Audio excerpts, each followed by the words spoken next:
Teror bom Molotov terjadi di kediaman rumah pimpinan KPK dan untuk mengetahui bagaimanakah tanggapan dari anggota DPR fraksi Nasdem terkait teror ini, kita sudah bergabung dengan Joni G. Plate. Selamat siang, Bang Joni.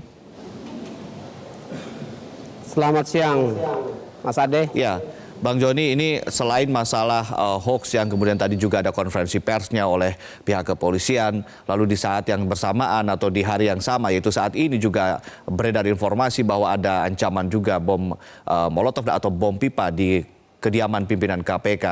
Apa tanggapan dari pihak Anda sebagai dari DPR? Yang pertama tentu yang terkait dengan penangkapan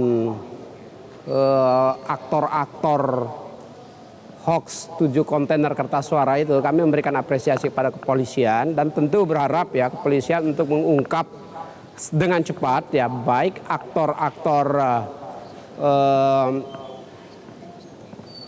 blue collar ya political crime ya maupun white collar ya.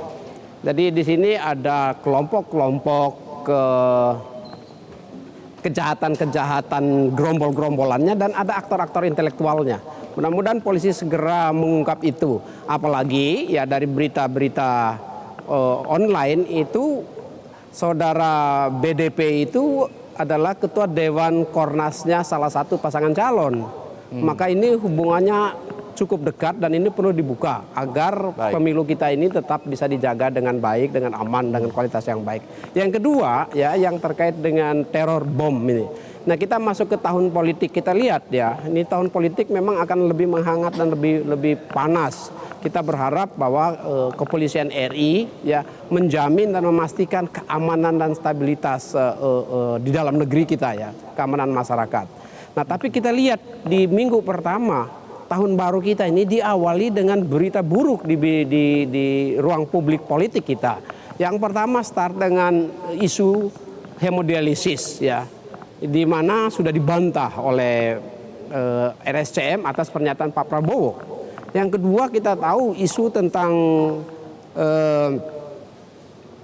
infrastruktur yang tanpa hutang juga hoax juga. Dan yang ketiga isu yang terkait dengan 7 kontainer ini. Keempat sekarang ditandai dengan teror bom. Ruang publik di awal tahun kita memang diisi dengan suasana yang buruk yang menjadi tanggung jawab kita. Kita tentu berharap ya para pemimpin apalagi pasangan calon ya untuk menghormati demokrasi kita, untuk memastikan bahwa demokrasi kita berjalan ya menjadi kesatria demokrasi. Jangan menggunakan gaya-gaya atau doktrin militer ya. Menang atau kalah ya, kill or to be killed ya, mati atau membunuh gitu. Itu jangan sampai itu digunakan dalam politik kita. Kita harus memastikan bahwa demokrasi ini berjalan dengan baik. Ya, dalam hal ini kami berharap ya Ade ya, kami berharap bahwa kepolisian menjaga keamanan dalam negeri kita, memastikan ya juga termasuk di KPK misalnya, jangan sampai karena teror-teror seperti begini lalu kita lemah. Kita tanggal 17 Januari nanti akan ada debat yang berhubungan dengan hukum, HAM, korupsi dan tindak pidana terorisme ya, tindak terorisme.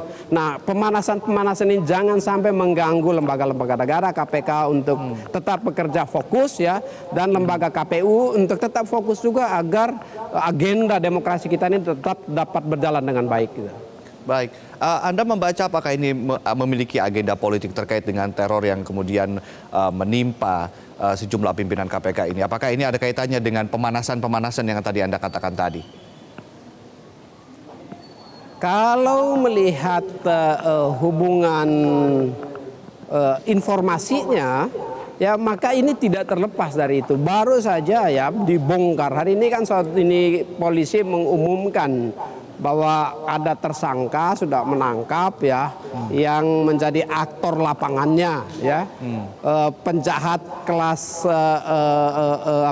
kelas bawah ya dari kontainer itu ya, hoax kontainer baru ditangkap.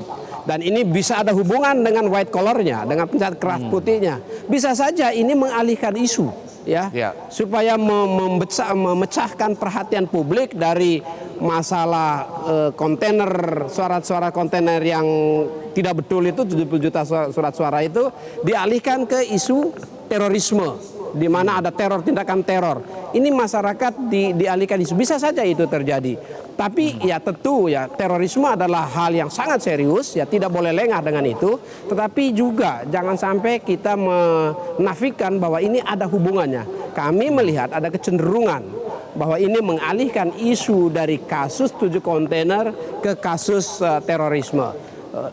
Dalam kaitan dengan kontestasi politik ya, maka kasus pemalsuan atau hoax 7 kontainer surat suara itu ya harus diungkap dengan cepat oleh kepolisian untuk membuka siapa saja aktor-aktor intelektualnya, apakah ada hubungan dengan pasangan calon, dan publik perlu tahu itu. Baik, jadi harapan Anda juga bahwa kepolisian tetap fokus untuk kasus yang tadi mengenai hoax, dan juga polisi juga harus tetap fokus juga mengejar siapa pelaku untuk menebar teror di kediaman KPK. Begitu, terima kasih Bang Joni G. Plate telah bergabung bersama kami langsung dari DPR.